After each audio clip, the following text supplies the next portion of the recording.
Bem-vindos ao canal Pensando como um Gênio. Aqui você encontrará as mais belas questões de matemática, física e química. Projeto Ômega Aleph. Apresentação: Professor Eugênio Nerd e Eugeninho Nerd. Seja bem-vindo à Nerdlândia, a Terra, o mundo e o espaço dos nerds. Aí você tem a família Nerd e, no centro, Eugeninho Nerd. Aqui todos sentimos o prazer singular de ser um nerd. Bem-vindos à Nerdlândia. Hoje nós vamos ver o paradoxo de Galileu. Galileu vislumbrou simplesmente uma parte desse teorema quando fez a associação, uma correspondência bionívoca entre o conjunto dos números naturais e os números quadrados, e assim viu que existiam tantos números naturais quantos eram os números quadrados, uma vez que todos os elementos do conjunto dos quadrados perfeitos poderiam ser colocados em correspondência bionívoca com o conjunto dos naturais.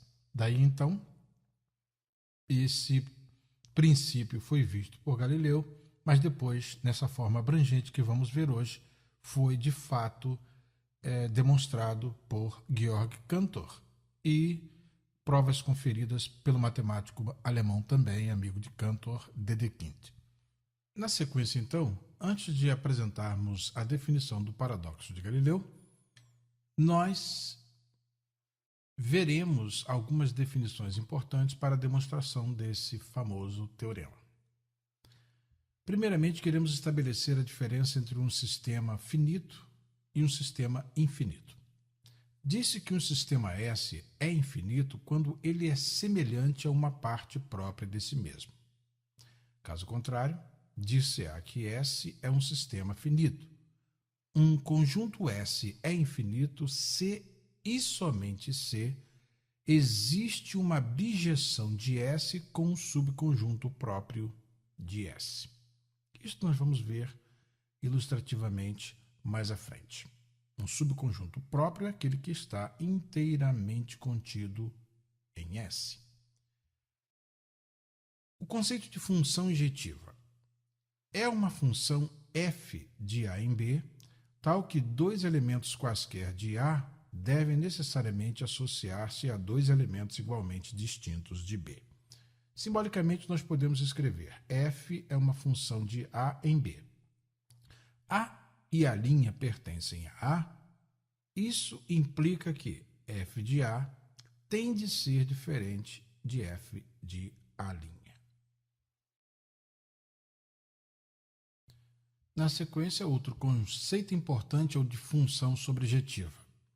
É uma função f de A em B, tal que todo elemento do conjunto B deve necessariamente associar-se através de f a, no mínimo, um elemento de A. Simbolicamente, podemos escrever f de A em B para todo elemento B pertencente ao conjunto B, existe A pertencente ao conjunto A, tal que o par AB pertencem à função. Ou seja, para todo elemento do conjunto B, todo elemento do conjunto B deve necessariamente associar-se através de f a, no mínimo, um elemento de A.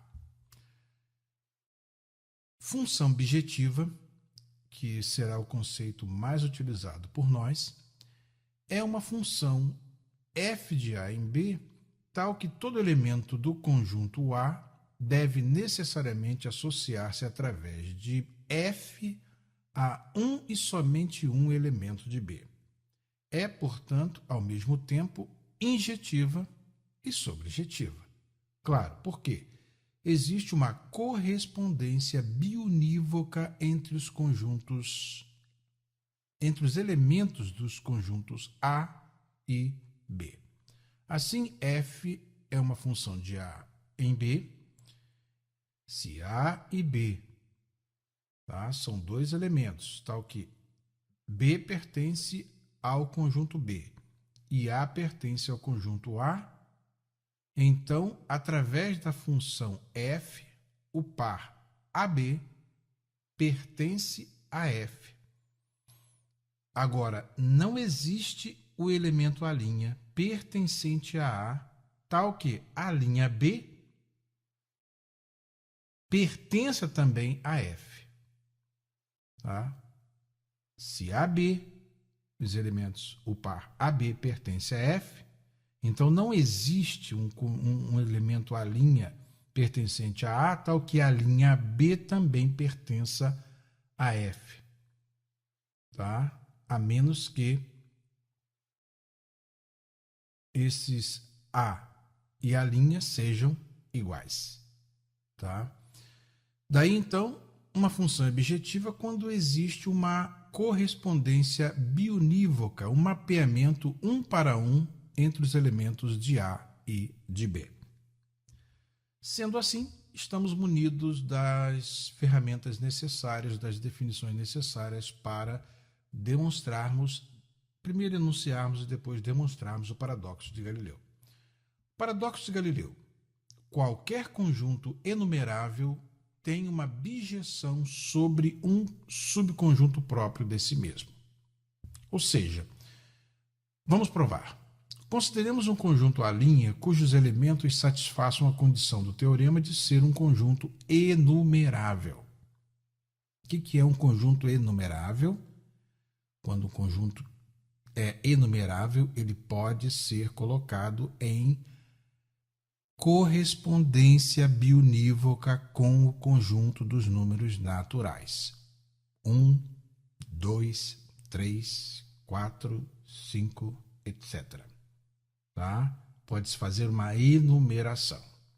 Sendo assim, poderemos escrever que seja um conjunto enumerável, cujos elementos são A1, A2, A3, A4, A5, A6, etc.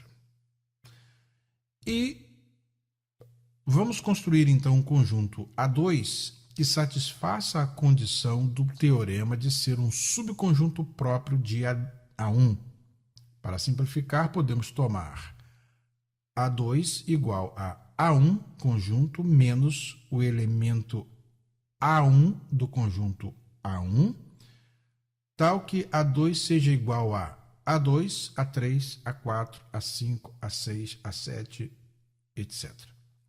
Guardou? Conjunto A1 tem os elementos A1, A2, A3, A4, A5, A6, etc. Conjunto A2 é o conjunto formado pelos elementos A2, A3, A4, A5, A6, A7, etc., prescindindo apenas do elemento A1. Virando a página, então, observe que os inteiros positivos são os índices dos elementos de A1 e de A2, de modo que se visualize de forma clara a enumerabilidade dos conjuntos, ou seja, tanto os elementos do conjunto A1 quanto os elementos do conjunto A2 podem ser colocados em correspondência bionívoca com o conjunto dos números inteiros positivos ou dos números naturais. Como também observe o fato de A2 ser um subconjunto próprio de A1, quer dizer, ele está inteiramente contido em A1. É fácil ver que podemos construir uma bijeção do tipo: vejamos os elementos de A1, que são A1, A2, A3, A4, A5, A6, A7, A8, etc., A de cá, etc. E A2. A2 igual a A2, A3, A4, A5, A6, A7, A8, A9, etc., A de cá mais 1. Tá? Daí, então, o que nós podemos observar? Podemos construir uma bijeção tal que cada elemento do conjunto A1 vai corresponder a um e somente um elemento do conjunto A2. Da seguinte forma: A1 com A2, A2 com A3, A3 com A4, A4 com A5, A5 com A6, A6 com A7, A7 com A8, A8 com A9, etc. A de K com A de K mais 1 e isso ad infinitum. Ou seja, todos os elementos do conjunto A1 estarão em correspondência biunívoca com os elementos do conjunto A2. Há um mapeamento dos elementos A1 para A2 e vice-versa, A2 para A1. A correspondência é biunívoca. Deste modo, aqui do lado, podemos então dizer que os elementos de A1 estão em correspondência biunívoca com os elementos de A2. A1 para A2, A2 para A1, A2 A3, A3 A1, A3 A2. E lá na frente, A de K com A de K mais 1, A de K mais 1 com A de K.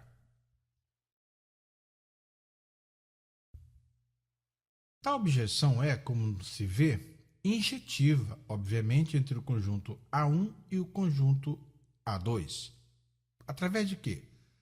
Pela simples eliminação do elemento A1 pertencente ao conjunto A1.